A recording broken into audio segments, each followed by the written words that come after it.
사무엘하 6장 6절부터 16절. 자, 읽어보겠습니다.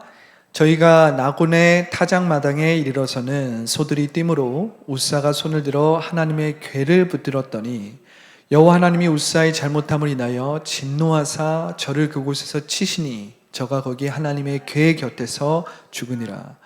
여호와께서 웃사를 충돌하심으로 다윗이 분하여 그곳을 베레스 웃사라 칭하니 그 이름이 오늘까지 이르니라. 다윗이 그날에 여호와를 두려워하여 가로되 여호와의 궤가 어찌 내게로 오리요 하고 여호와의 궤를 옮겨 다윗성 자기에게로 메어 가기를 즐겨하지 아니하고 치우쳐 가드 사람 오벳에돔의 집으로 메어간지라. 여호와의 궤가 가드 사람 오벳에돔의 집에 석 달을 있었는데 그 온 집에 복을 주시니라. 혹이 다윗 왕에게 고하여 가로되 여호와께서 하나님의 궤를 인하여 오벳에돔의 집과 그 모든 소유에 복을 주셨다 한지라. 다윗이 가서 하나님의 궤를 기쁨으로 메고 오벳에돔의 집에서 다윗성으로 올라갈세.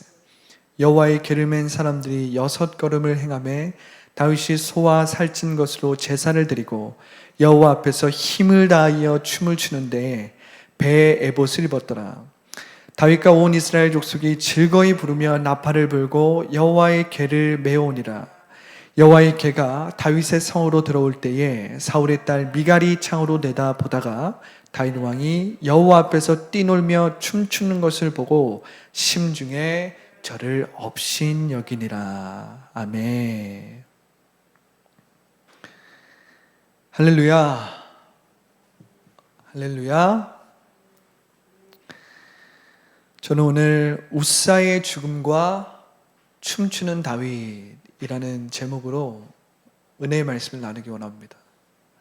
웃사의 죽음과 춤추는 다윗. 참 오늘 제목은 제가 여러 번 고민을 했는데 그냥 심플하게 이렇게 지었습니다. 웃사의 죽음과 춤추는 다윗. 이게 제목이 굉장히 충돌되잖아요. 그죠? 완전히 반대입니다. 한쪽은 죽음이고 한쪽은 생명과 자유가 충만한 춤추는 다윗. 이것이 아주 마치 빛과 어둠처럼 충돌하고 그 긴장 상태가 있는 것처럼 보입니다. 오늘 제목은 그렇게 긴장과 그렇게 빛과 어둠처럼 그렇게 양극단의 모습을 보여줍니다. 할렐루야. 다윗이 온 이스라엘의 왕이 되기 전에, 왕이 되기 약 30년 전에 이스라엘 백성은 하나님의 언약궤를 블레셋 군대에 빼앗겼습니다. 당시는 엘리 제사장이 있었고 엘리의 아들들이 하나님의 전을 봉사하고 섬기고 있었어요. 엘리의 아들들과 이스라엘 군대가 블레셋 군대를 맞으러 갔을 때 이 하나님의 언약궤를 들고 갔거든요. 바로 그때 이 엘리의 아들들과 이스라엘 백성, 이스라엘 군대는 이 하나님의 언약궤가 승리를 가져오는 어떤 행운, 승리를 가져오는 그러한 물건으로서 언약궤를 앞세우고 전쟁을 하다가 블레셋 군대에 어이없게 언약궤를 빼앗겨 버립니다.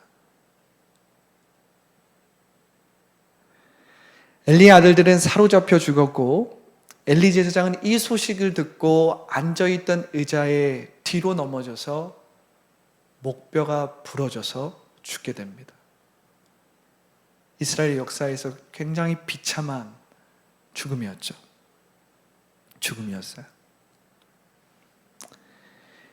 엘리 제사장은 그의 아들들과 백성들이 하나님의 법궤를 오용하는 것을 방관했고 그것을 허락했고 그것을 제대로 가르치지 않았어요. 그래서 그의 아들들은 사로잡혀서 비참하게 죽었고 엘리 제사장은 나름대로 하나님의 뜻을 알고 있었겠지만 그것을 제대로 가르치지 않은 벌로서 아주 비참한 최후를 맞이했습니다. 하나님의 언약궤는 블레셋 사람들 손에 돌고 돌아 아비나답이라는 한 제사장 집에 오랫동안 보관됩니다. 30년이 지난 지금 다윗은 온 이스라엘의 왕이 되었고 난공불락으로 여겨진 예루살렘 성을 점령했어요. 이제 다윗 왕은 이 언약궤, 이 하나님의 법궤를 자신의 다윗 성으로 가져오려고 하는 것입니다. 다윗 성으로 이제 하나님의 그 법궤를 가져오려고 하는 거예요. 왜 다윗이 이 하나님의 언약궤를 예루살렘 성으로 가져오려고 합니까? 예루살렘은 이제 다윗이 온 이스라엘을 통치할 장소인데, 그것은 다윗이 정치적으로, 경제적으로, 문화적으로 통치할 장소뿐만이 아니라 하나님을 찬양하고 예배해야 할, 하나님을 경배해야 할 장소였기 때문입니다. 다윗은 이것을 잊지 않은 거예요. 다윗은 그 하나님을 자신의 성에 모시는 것을 사모했던 사람이었어요. 그 왕권을 가지고 통치를 하고 자기 마음대로 온 이스라엘을 다스리고 그 힘을 즐기고 누리고 그렇게 시간을 보내는 그런 왕이 아니었고, 다윗은 하나님의 이름을 찬양하고 경배하는 왕이었어요. 할렐루야. 다윗은 이제 하나님의 언약궤를 다윗의 성에 가져오려고 합니다. 그런데 오늘 우리가 본문을 읽어보니까 이게 만만치 않은 일이었던 것 같아요. 뜻하지 않은 문제가 생겼습니다. 예상을 벗어나고 이해하기 어려운 아주 중대한 문제가 발생한 거예요. 다윗과 그의 군대가 아비나답의 집에서 언약궤를 소들이 모는 수레에 싣고 다윗성을 향해 갔어요. 아비나답의 아들 우사가 수레 옆에 서서 언약궤를 지키고 아효 또 다른 아들이죠. 아효는 궤 앞에서 수레를 몰았습니다. 지금까지는 아무 문제가 없어 보였어요. 다윗은 그의 사람들과 함께 준비한 악기들을 가지고 앞에서 찬양을 하면서 언약궤의 이동을 바라보면서 다윗성으로 향해 가고 있었어요. 그런데 언약궤를 실은 수레가 나곤의 타작마당에 왔을 때 소들이 어쩐 일인지 뛰기 시작했어요. 이 뛰었다라는 말은 소들이 어떤 길에서 잠깐 비껴갔다, 소들이 잠깐 휘청거렸다, 여러 가지 의미로 해석되는데요. 어쨌든 소들이 뛰었다, 비껴갔다, 흔들렸다. 그래서 하나님의 언약궤가 흔들렸던 모양이에요. 그런데 옆에 하나님의 언약궤를 격식을 다해서 지키고 있었던 이 우사가 하나님의 언약궤를 지키겠다라고 생각하면서 그것을 붙잡는 순간 갑자기 그가 하나님의 궤 곁에서 죽게 되었습니다. 죽게 되었어요. 오늘 우리가 이 말씀을 보면서 하나님께서 이 이야기, 일화를 통해서 우리에게 어떤 은혜를 주실까? 하나님이 지금 이 이야기 배후에서 우리에게 어떤 은혜와 어떤 말씀을 주시는 것일까? 우리가 오늘 한번 이것을 살펴보기 원합니다. 이야기는 듣는 우리뿐만 아니라 현장에 있었던 다윗과 그의 모든 백성들을 충격에 빠뜨렸어요. 사실 우리가 말씀을 증거하는 사람으로서 이런 본문을 마주하면 참 어렵습니다. 이 말씀을 어떻게 나눠야 할까? 어떻게 이 말씀을 은혜롭게 우리 성도님들이 이해하기 쉽게 납득할 수 있도록 이 말씀을 풀어줄까? 그래서 최대한 쉬운 말로 최대한 납득이 될 수 있도록 저도 묵상을 하고 그렇게 하는데, 이러한 본문 같은 경우는 참 어려워요. 참 어려워요. 아주 우리는 충격적인 구절을 만나죠. 주 하나님이 그를 치시니 그가 죽었다. 주 하나님이 그를 치시니 그가 죽었다. 도저히 납득하기 어려운 일이 발생한 거예요. 여러분, 우리가 하나님을 생각해 보세요. 하나님의 성품, 우리가 알고 있는 하나님은 어떤 분이십니까? 하나님은 은혜로우시고 노하기를 더디하시고 자비하시고 죄인들이 자신의 죄를 돌이켜서 회개하는 것을 기뻐하시고 악인들의 그 죄를 인내하시고 기다려주시고 그들을 기다려주시는 하나님, 이러한 하나님의 성품과 오늘 이 이야기를 매치해서 우리가 조화롭게 이것을 이해하는 것이, 조화롭게 이것을 풀어내는 것이 쉬운 일이 아닙니다. 다윗은 운반을 멈춥니다. 축제의 장이 무슨 장으로 변했어요? 장례식장으로 바뀐 거예요. 누가 운반을 다시 할 수 있겠어요? 다윗은 화를 냈고 그곳의 이름을 뭐라고 지었습니까? 베레스 우사. 우사를 침이라는 뜻입니다. 베레스 우사라고 하면서 다윗이 분을 냈어요. 분노했어요. 하나님이 허락하지 않는 것에 대해서 다윗은 분을 냈습니다. 하나님의 언약궤를 옮기는 일은 중단되고 모두 집으로 다 돌아갔습니다. 축제의 밤이 장례식의 밤이 된 거예요.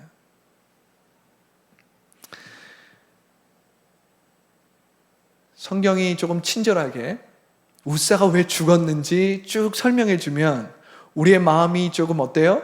편하고 좀 납득이 될 수도 있는데 성경이 그 답을 해줍니까? 안 해줍니까? 성경은 우사의 죽음에 대해서 자세한 답을 해주지 않아요. 우사의 죽음에 대해서 자세한 답을 해주지 않습니다. 그렇기 때문에 우리가 우사의 죽음에 대해서 설교하고 해석하고 그 의미에 대해서, 그 배우에 대해서 우리가 100% 만족스럽게 100% 완전히 정확하게 해석하고 나누기란 불가능합니다. 불가능해요. 그렇지만 성경이 여백을 남겨놓은 것은 이를 읽는 사람에게나 그 당시에 그곳에 있었던 사람에게 그 여백을 채우라는 의미입니다. 성경은 자주 답을 주지 않고 우리의 삶에 중대한 질문을 던져요. 그리고 그 질문을 우리가 삶을 통해서, 일상을 통해서, 기도를 통해서, 믿음과 소망과 사랑의 삶을 통해서 찾고 해답을 찾고 그 여백을 채우게 만듭니다. 여러분들이 이 여백을 채워야 돼요. 할렐루야. 우사는 왜 죽었을까? 우사는 왜 죽었을까? 모세의 율법에 의하면 하나님의 언약궤는 결코 사람의 손으로 만져서는 안 돼요. 그리고 하나님의 언약궤는 사람들이 직접 운반해야 합니다. 사람들이 직접 운반해야 돼요. 그것도 그냥 일반 사람들이 운반하는 것이 아니라 누가 운반해야 돼요? 구별된 레위 자손들만이 이 언약궤를 운반할 수 있었어요. 이것이 출애굽기와 민수기와 신명기 곳곳에 나옵니다. 하나님은 시내산에서 말씀의 언약을 모세를 통해서 주실 때도 사람들이 모세가 있는 곳에 오지 않게 했어요. 왜냐하면 그들이 나를 보고 죽을까 염려하노라. 하나님의 그 빛은 너무나도 밝고 그 빛은 너무나도 영광스럽고 순전하고 의롭기 때문에 우리는 그 빛 앞에 서면 우리는 견딜 수 없는 것입니다. 우리는 그 빛 앞에서 어떻게든 견딜 수가 없기 때문에 여호와의 임재를 맛본 사람들이 전부 다 뭐라고 합니까? 화로다 나로 죽게 되었도다. 그러한 죽음을 맛보는 거예요. 그러한 죽을 것 같은 느낌을 맛보는 것입니다. 나 같은 죄인이 의로우시고 거룩하신 그 주님을 맛보았다라는 그 사실 자체가 이미 내가 죽어버린 거예요. 그래서 이사야도 화로다 나로 망하게 되었더라라고 이야기하는 거예요.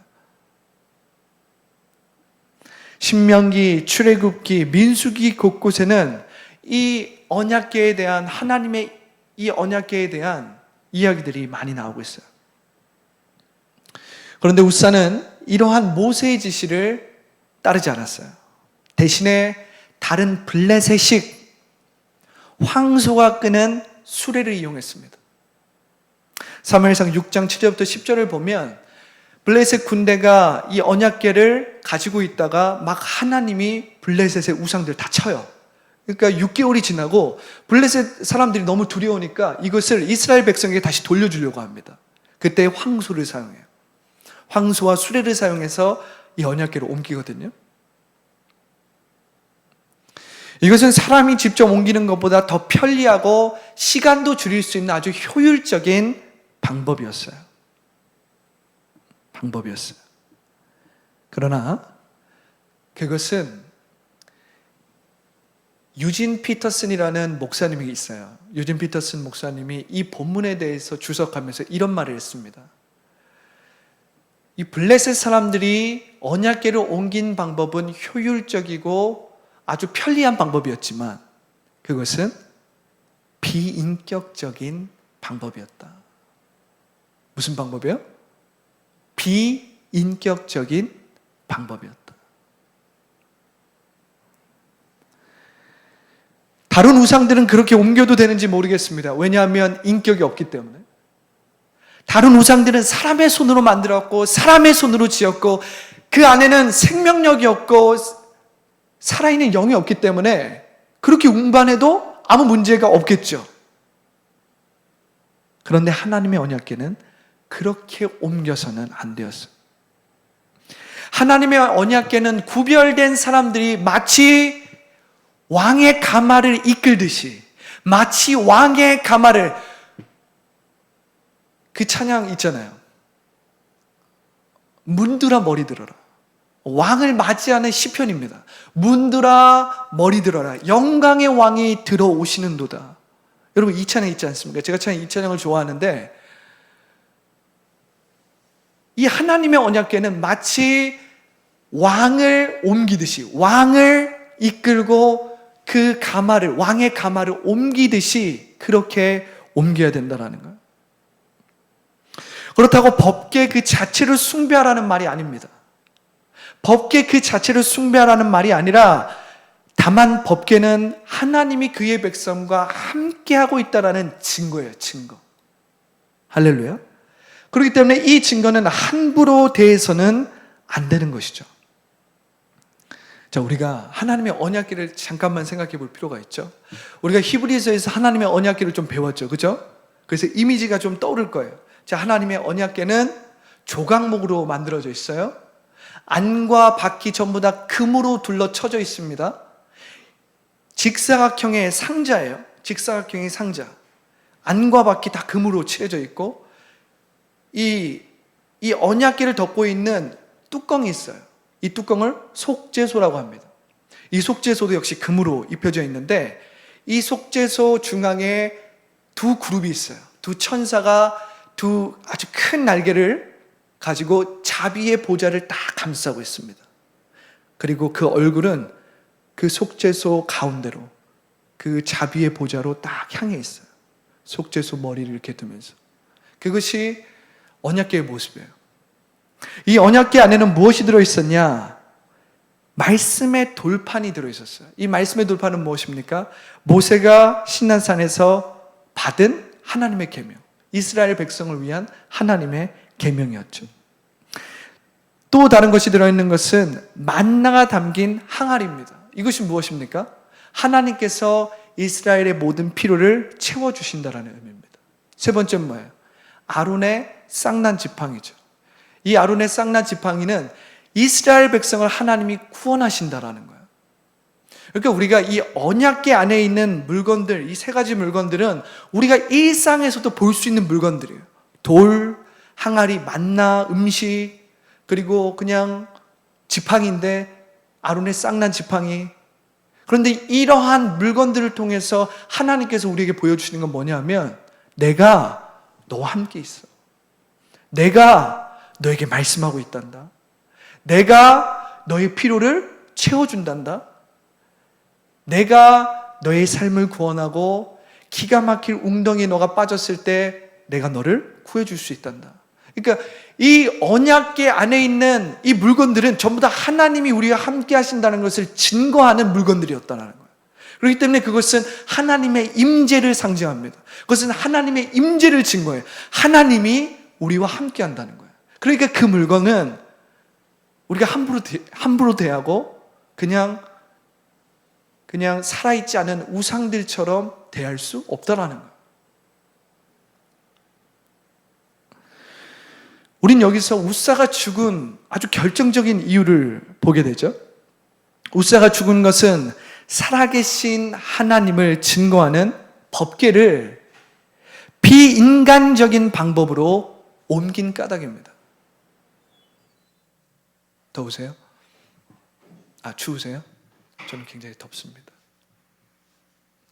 틀어주세요. 좀 온도를 높여주시고. 감사합니다. 온도를 좀만 높여주세요. 네.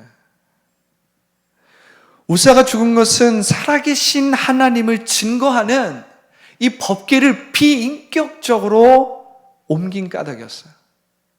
그럼 그게 뭐가 그렇게 문제가 되고 그게 그렇게 죽을 이유가 되나? 이렇게 말할 수 있는데, 이것은 순간적이고 우발적인 사건처럼 보이지만 사실 오래전부터 우사는 내면적으로 죽어 있었던 것입니다. 사실은 우사는 오래전부터 내면적으로 죽어 있었다는 거예요. 그러니까 우리가 우사의 죽음을 대할 때 우리 마음이 두렵고 충격을 받고 당황하게 되는 것은 이것이 즉시적이고 아주 우발적인 사건인 것 같기 때문에 우리가 순간 놀래요. 그런데 우리가 이스라엘 백성과 엘리의 아들들이 이 하나님의 언약궤를 빼앗긴 모습을 한번 살펴보세요. 그 맥락으로 우리는 이 우사의 죽음을 살펴봐야 되거든요. 그 맥락으로 봤을 때, 그 성경의 맥락으로 쭉 봤을 때 우사의 죽음은 우발적이고 갑작스럽게 일어난 사건 같지만 그렇지가 않아요.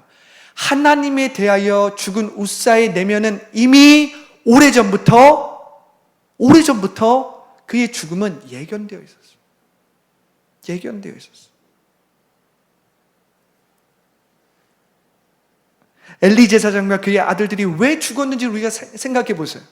그들은 하나님의 법궤를 마치 행운을 가져다 주는, 승리를 가져오는 어떤 그런 도구, 그러한 어떤 우상과 같은 물건으로 생각했거든요. 우사는 하나님에 대하여 이미 죽어 있었습니다. 우사가 하나님의 법궤에 손을 대는 것은 마치 자기가 하나님을 관리할 수 있고 책임질 수 있다라는 오만한 생각이 있었어요. 우리가 우상을 섬기는 이교도의 사람들을 보세요. 그 사람들은 재물을 막 놓잖아요. 그러면서 자신들이 믿고 있는 그 귀신이나 신들을 어떻게 합니까?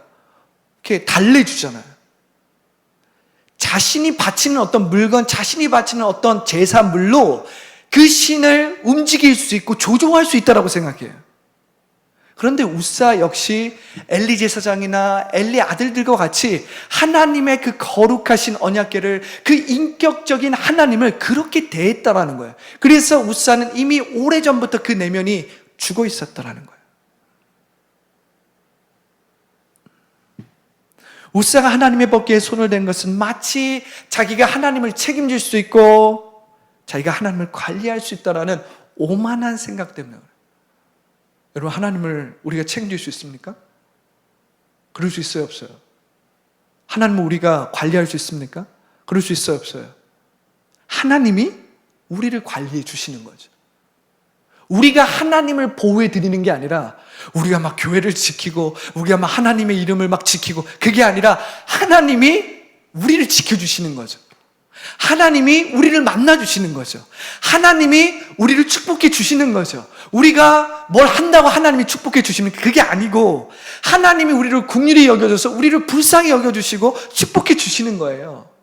여러분들, 이곳에 여러분들이 제 발로 왔지만 저는 여러분들이 제 발로 왔다고 생각하지 않습니다. 하나님이 여러분들이 이끌어 주신 거예요. 제 발로 교회에 올 수 있다고 생각하는 사람은 오늘 교회 못 옵니다. 기도하지 못해요. 내 의지로, 내 힘으로 예배 드릴 수 있다고 생각하는 사람 절대 하나님 앞에 인격적인 기도를 드릴 수가 없습니다. 왜요? 내 힘으로 하면 마치 하나님을 내가 관리하는 것 같고, 마치 하나님을 위해 내가 뭔가 하는 것 같고, 거기 안에서는 인격적인 생명이 나오질 않아요. 하나님이 내게 은혜를 주시는 겁니다. 하나님이 나를 지키는 자입니다. 하나님이 나를 보호하는 자이지, 우사처럼 내가 하나님의 언약궤가 흔들리니까 내가 하나님의 언약궤를 지켜드리겠다고 막 붙잡고, 이미 우사의 내면은 오래전부터 잠자고 있었고 죽어 있었다는 거예요. 누구처럼? 엘리 제사장과 엘리의 아들들처럼. 그런데도 우리는 반대로 생각하기 쉽습니다. 우리는 하나님을 비인격적인 방법으로 생각할 때가 너무나도 많아요. 하나님은 스스로 계신 분이며 우리를 책임지고 보호하시는 영광의 주님이신 줄 믿습니다. 할렐루야. 이게 믿어지십니까? 이게 믿어지면 인격적인 하나님을 내가 잘 섬기고 있는 거예요. 하나님은 거룩한 감정이 있으세요. 그래서 우리는 하나님 앞에 나아갈 때 우리의 거룩한 감정이 일어나는 거예요. 우리가 그냥 몸이 건조하게 하나님 그냥 그런 게 아닙니다. 하나님은 거룩한 감정이 있으신 분이에요. 하나님 로봇가 아닙니다. 하나님 목석이 아니에요. 하나님은 나무가 아닙니다. 하나님은 우상이나 어떤 그냥 동상이 아니에요. 하나님은 거룩한 감정이 있다고요. 그렇기 때문에 우리는 예배를 드릴 때, 기도를 드릴 때, 말씀을 드릴 때 거룩한 감정으로 응답하고 거룩한 감정으로 나아가야 되는 거예요. 하나님의 말씀을 들으면서 우리가 막 졸려요. 나를 막 깨워야 됩니다. 내 영혼아 일어날지어다. 내 속에 있는 모든 것들아 거룩한 감정으로 일어날지어다. 거룩한 감정이 뭐예요? 사랑이죠. 기쁨이죠. 하나님을 향한 사랑과 희락과 화평, 오래 참음, 이러한 것들이 거룩한 감정입니다. 하나님은 거룩한 감정이 있으신 살아계신 분이에요. 할렐루야. 하나님은 성품이 있으시고요, 역사에 개입하고요, 격정적인 사랑의 정서를 가진 분이세요. 여러분 하나님을 만나보십시오. 하나님 앞에 기도하면서 하나님을 만나보세요. 하나님의 그 격정적인 사랑에 압도됩니다. 그 격정적인 사랑에 내가 작은 자라는 것을 깨닫게 됩니다. 질그릇에 보물이 담겨 있다는 것을 아주 실질적으로 깨닫게 되는 거예요. 하나님은 격정적인 사랑의 정서를 가진 분이에요. 여러분들만 정서를 가지고 있다고 생각하지 마세요. 하나님도 정서가 있습니다. 근데 그 정서는 격정적인 사랑의 정서예요. 아무도 막을 수 없고 아무도 말릴 수 없고 우리를 향한 격정적인 사랑으로 충만하신 분이에요. 그런데도 우리는 종종 그것을 잃어버려요. 마치 하나님이 비인격적으로 무결하고 고결하고 아무것도 느끼지 못한 채 그저 선과 악을 판결하는 재판관과 같은 수염 달린 분으로 생각하기 쉬워요. 그런 분으로 생각하기 쉬워요. 하나님은 기쁨과 슬픔, 순수한 열정과 거룩한 분노를 가지신 살아계신 분이고요, 질투하는 분입니다. 하나님은 질투하는 분이에요, 여러분. 하나님을 우리가 질투하게 만들면 안 됩니다. 할렐루야. 하나님에 대하여 깨어있지 않을 때 우리는 하나님을 업신여길 수 있고요, 우리는 하나님을 기만할 수 있고요, 하나님을 하나님으로 인정하지 않을 수 있습니다. 언제요? 하나님에 대하여 잠자고 있을 때, 하나님에 대하여 죽어 있을 때.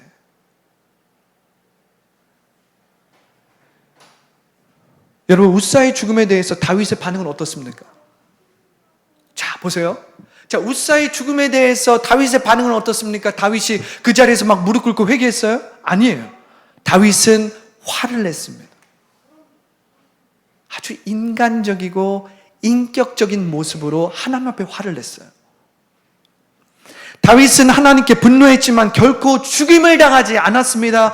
왜냐하면 다윗은 적어도 하나님을 인격적으로 두려워했기 때문에 그래요. 하나님 앞에 다윗은 분을 냈는데 죽지 않았어요. 왜 그렇습니까? 다윗은 하나님 앞에 인격적으로 하나님을 두려워했다니까요. 다윗은 지극히 인격적으로 하나님께 반응했어요. 어떤 모습이나 어떤 마음으로든 다윗은 하나님 앞에서 화를 낼 줄 알았고, 기뻐할 줄 알았고, 또 춤을 출 줄 알았어요. 다윗은 거룩한 감정으로 충만한 사람이었어요. 하나님을 인격적으로 대하고 하나님을 인격적으로 인정한, 그래서 하나님을 두려워하고 하나님 앞에 기뻐할 줄 알고 하나님께 마음껏 춤을 출 수 있었던, 그렇게 자유로운 사람이었어요. 여러분, 우리가 하나님을 인격으로 대하기 시작하면요, 자유가 임합니다. 할렐루야.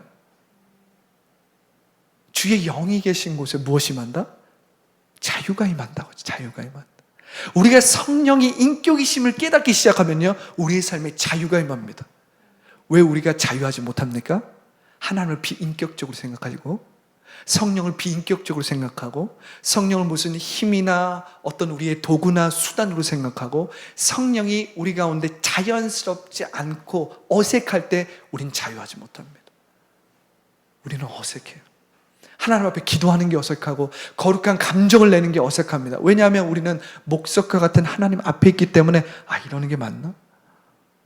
이렇게 고백하는 게 맞나? 남사스러운데? 뭔가 오그라드는데? 왜 그렇습니까? 하나님이 거룩한 인격을 가지고 살아계신 분이라는 것을, 분이라는 그것에 대해서 완전히 무감각해져 있는, 잠을 자고 있는 것입니다. 종교적인 사람은 결코 춤을 출 수가 없어요. 저도 춤은 잘 못 추지만, 종교적인 사람은 하나님 앞에 춤을 출 수 없습니다. 저는 춤을 잘 못 추지만 하나님 앞에는 춤을 출 수 있습니다. 할렐루야. 여러분들, 세상에서 저는 나이트라고 하나요? 나이트나 클럽이나 이런 데를 한 번도 가본 적이 없어요.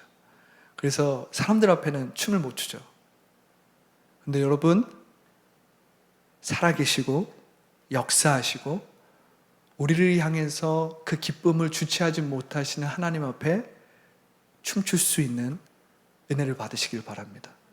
할렐루야. 하나님 앞에 춤을 출 수 있는 자유가 여러분들의 삶에 임하기를 간절히 축복합니다. 제가 오늘 말씀을, 이번 주 주일날은 우리 히브리서가 아니라 다른 비전에 대해서, 우리 교회의 비전에 대해서 나눌 건데, 춤추는 교회에 대해서 나눌 겁니다. 춤추는 교회. 제가 예고했고요. 종교적인 사람들은 하나님 앞에 춤을 출 수가 없어요. 왜 그렇습니까? 참 자유가 없기 때문에. 종교적인 사람들은 빈 껍데기와 같은 의무만 있기 때문입니다. 그들의 신앙은 미신적이고 피상적이고 기계적이에요. 그런 사람은 하나님을 인격적으로 대하는 것이 어색합니다. 그러나 하나님의 사랑에 압도되거나 그분의 임재에 강타되면 다른 사람을 의식하지 않습니다. 다른 것을 계산하지 않습니다. 하나님 앞에서 자유롭게 춤을 추게 되는 거예요. 이것이 다윗이 하나님 앞에 살아있는 증거였어요. 할렐루야. 하나님 앞에서 자유롭게 춤을 추게 되는 것입니다. 저는 우리 더 라이프 교회 청년들이 하나님 앞에 춤을 추는 사람들이 되기를 간절히 기도합니다. 할렐루야. 하나님 앞에 춤을 추는 청년들. 여러분, 이것을 한번 상상해 보세요. 그 청년들을 볼 때 막 눈물이 나지 않겠어요? 막 그 청년을 볼 때 내가 막 내 안에 있는 막 열정이 막 일어나지 않겠습니까? 근데 제가 그 비전을 보면서 그것이 망상이 아니라 하나님이 주신 꿈인 줄 믿습니다. 그것이 망상이 아니라 하나님이 주신 비전인 줄 믿습니다. 할렐루야. 이것이 다윗이 하나님께 살아있다는 증거예요. 여러분, 다윗의 기도를 보세요. 다윗의 기도는 시가서처럼 살아있는 기도요, 거룩한 감정으로 움직이는 기도요, 고통과 화난 감정을 쏟아내는 기도요, 하나님 앞에 회개하는 정직한 기도였어요. 여러분, 우리는 이러한 기도를 해야 합니다. 하나님 앞에 살아있는 기도, 하나님 앞에 거룩한 감정으로 시가서처럼 시편처럼 고백하는, 여인 앞에 고백하는 그러한 기도, 내가 사랑하는 친구 앞에 기도하는 그러한 기도, 내가 사랑하는 내 멘토 앞에서 기도하는 그러한 기도가 되어야 되는 것입니다. 우리는 그냥 전능하신, 그냥 목석과 같은 하나님 앞에 그냥 격식을 차리고 외식을 차리고 형식을 차려서 막 기도하는 사람이 아닙니다. 하나님은요, 인격적인 분이라니까요. 하나님도 시가서와 같은 고백을 좋아하십니다. 하나님은요, 우리의 진부한 말을 들으시고 그것에 응답하기보다는 우리의 내면 깊은 곳에서 우러나오는 울림을 좋아하세요. 그러한 울리는 기도를 좋아하시고 받으시는 하나님, 그것이 기도의 향기예요, 여러분. 그것이 하나님의 그 대접에 쌓여있는 기도의 향기라는 거예요, 여러분. 여러분들이 그냥 찬양하는 것이 아니라 거룩한 감정으로, 여러분들이 뭐 잘 찬양하지 못해도, 여러분들이 악기를 다루지 못해도 하나님 앞에 거룩한 감정으로 드리는 그 고백이 하나님의 보좌에 울리는 향기라는 거예요. 여러분, 아무리 악기를 잘 다루고 막 화려하게 찬양을 하고 물론 그러한 찬양단 중에 좋은 찬양단, 은혜롭고 귀한 찬양단이 당연히 있지만, 제가 지금 말하는 것이 무엇입니까? 그렇게 잘 짜여진 찬양단도 거룩한 감정이 없이 하나님 앞에 드린다면 그것은 거룩한 향기로 올려지지 않습니다. 올려지지 않아요.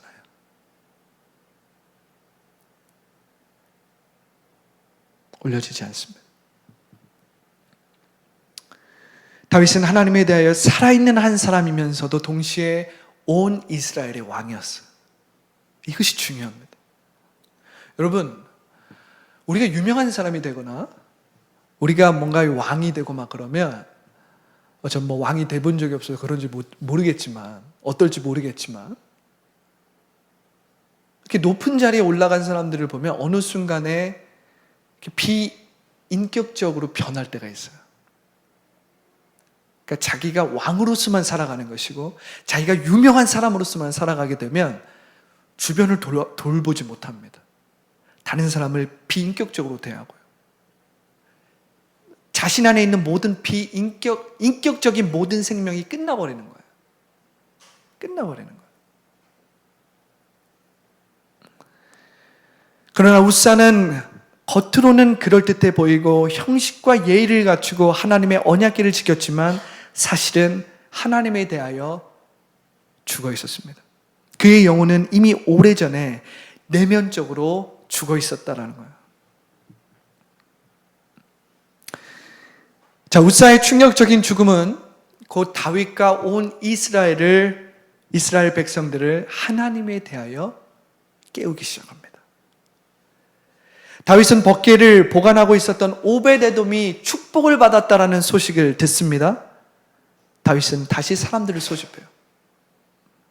그러나 다윗은 이번에는 레위 사람들을 앞세웁니다.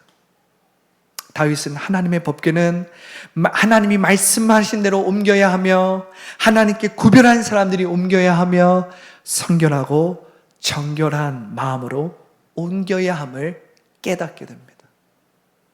깨닫게 돼요. 자, 오늘의 말씀의 결론을 내리겠습니다. 오늘 제가 금요 말씀을 준비하면서 좀 금요 말씀이 좀 길어요. 왜 그런지는 잘 모르겠는데 준비하다 보면 참 길어집니다. 그리고 시간도 오래 걸려요. 하나님께서 이 금요 기도학교에 주시는 축복이 굉장히 남다른 것 같아요. 여러분들 여기에 몇 명이 모였든 그게 하나님 앞에 중요한 게 아니라 하나님이 여러분들을 사랑하셔서 이 금요 기도학교를 굉장히 충만하고 아주 밀도 있게 인도하시는 걸 제가 느껴요. 그래서 거의 금요 기도학교가 거의 주일처럼 준비됩니다. 여러분들 축복을 받았다라는 의미입니다. 오늘 말씀의 결론이에요. 오늘 말씀의 결론은 하나님에 대하여 잠자는 사람은 우사처럼 영원히 죽게 되고 하나님에 대하여 살아있는 사람은 다윗처럼 춤을 추게 된다는 것입니다. 할렐루야. 자, 오늘 말씀의 결론을 우리가 다시 한번 제가 이야기해 드리겠습니다. 오늘 말씀의 결론은 하나님에 대하여 잠자는 사람은 우사처럼 영원히 죽게 되고, 하나님에 대하여 살아있는 사람은 다윗처럼 춤을 추게 된다는 것. 할렐루야. 여러분, 하나님에 대하여 죽은 우사의 영은 그리스도 안에서 죽어야 될 줄 믿습니다. 하나님에 대하여 잠자고 있는 우사의 영은 그리스도 안에서 반드시 죽어야 돼요. 우리가 우사의 죽음을 충격적으로 받아들일 수도 있습니다. 근데 제가 얘기해 드렸잖아요.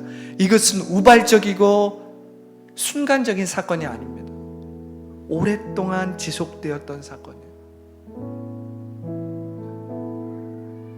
우리가 이 이야기를 들으면 제 마음이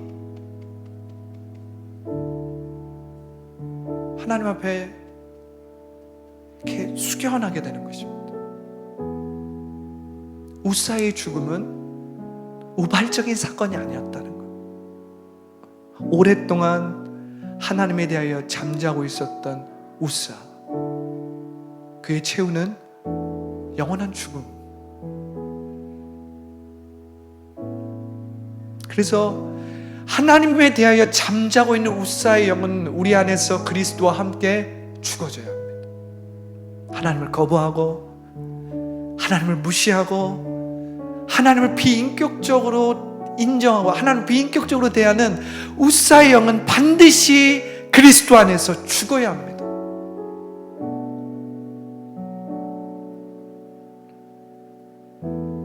그때에 하나님에 대하여 살아있는 인격적인 기도가 나오는 거예요. 그때에 하나님에 대하여 거룩한 감정으로 인격적인 찬양, 경배가 나오는 거예요. 우리의 인격적인 신앙이 그제서야 회복되기 시작합니다. 오늘 말씀은 한국 교회를 향한 말씀이고, 또 하나님에 대하여 잠자고 있는 우리 모두에게 하는 말씀입니다. 그래서 제가 이 말씀을 준비하면서 비전도 보았지만 한편으로는 두렵고 숙연해지고 깊은 회개가 나오는 거예요. 깊은 회개가 나오는 것입니다. 여러분, 하나님에 대하여 죽은 우사의 영은 반드시 그리스도 안에서 죽어져야 합니다. 우리 안에 우사의 영이 있기 때문에 하나님을 비인격적으로 대하고, 하나님에 대하여 잠자고 있는 것은 반드시 그리스도 안에서 죽어져야 하고, 그제서야 하나님 앞에 살아있는, 하나님 앞에 인격적으로 기도하는 것이 나오는 거예요. 오늘 우리가 이 말씀을 붙잡고 기도하기 원합니다.